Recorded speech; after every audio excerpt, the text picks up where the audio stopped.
దేవుని పరిశుద్ధ నామానికి మహిమ కలుగునుగాక. 40 శిల్వ సాక్షులు మన పాఠ్యభాగంలో మరొక పాఠ్యభాగాన్ని అధ్యయనం చేద్దాం.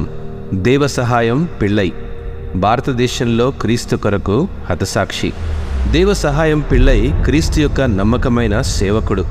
18వ శతాబ్దంలో భారతదేశంలో మొట్టమొదటి సామాన్య భారతీయ హతసాక్షి. హింసల మధ్య అచంచలమైన విశ్వాసం, ధైర్యం మరియు క్రీస్తు పట్ల విశ్వాసానికి ప్రకాశించే ఉదాహరణగా నిలిచాడు. అతని జీవితం విశ్వాసం యొక్క పరివర్తన శక్తి మరియు క్రీస్తులో కనిపించే శాశ్వత బలానికి శక్తివంతమైన ఉదాహరణగా పనిచేస్తుంది. ట్రావెన్కోర్ అనేటువంటి ప్రాంతంలో, ప్రస్తుతం భారతదేశంలో ఇది కేరళ ప్రాంతంలో ఉంది. ఆ యొక్క ప్రాంతంలో హిందూ కుటుంబంలో జన్మించిన దేవ సహాయం పిళ్ళైని మొదట్లో నీలకంఠ పిళ్ళై అని పిలిచేవారు.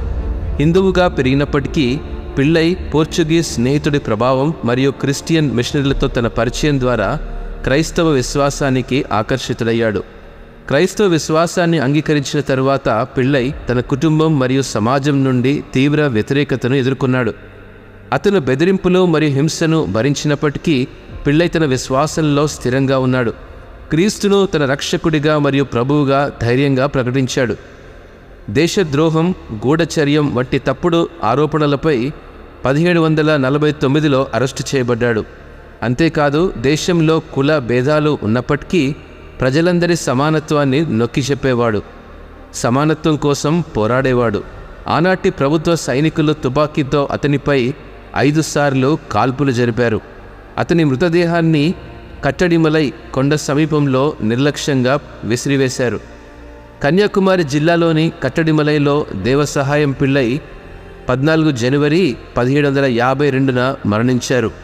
ప్రియదేవుని బిడ్డలారా, హింసను ఎదుర్కొన్న అతని దృఢత్వం మరియు సువార్త కొరకు తన ప్రాణాలను అర్పించడానికి అతని సముఖత విశ్వాసం యొక్క పరివర్తన శక్తికి శక్తివంతమైన సాక్ష్యంగా పనిచేస్తాయి. క్రీస్తులో కనిపించే శాశ్వత బలం క్రీస్తు కోసం హతసాక్షిగా ప్రకటించబడిన మొదటి భారతీయ సామాన్యుడు పిళ్ళై.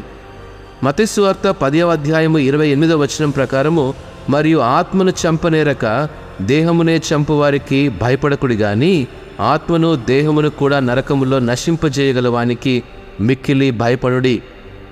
అవును ప్రియదేవుని బిడ్డలారా, దేవ సహాయం పిళ్ళై జీవితం క్రీస్తు పట్ల మన సొంత నిబద్ధతను మరియు మన విశ్వాసం యొక్క లోతును పరిశీలించమని సవాలు చేస్తుంది. దేవ సహాయం పిళ్ళై వలె మన విశ్వాస ప్రయాణంలో ధైర్యం మరియు అంకిత భావాన్ని అలవర్చుకుందాం. క్రీస్తుపై మనకున్న విశ్వాసం భూ సంబంధమైన సుఖం లేదా భద్రత కంటే విలువైనదని తెలుసుకుందాం. కష్టాలు ఎదురైనప్పటికీ క్రీస్తు పట్ల మన భక్తిలో పట్టుదలతో ఉండడానికి మరియు ప్రతి పరీక్షలో మనం నిలబెట్టే ఆయన శక్తిపై నమ్మకం ఉంచడానికి అతని జీవితం ఉదాహరణగా మనకు స్ఫూర్తినిస్తుంది. ఇట్టి మాటలను దేవుడు ఆశీర్వదించునుగాక. ఆమెన్.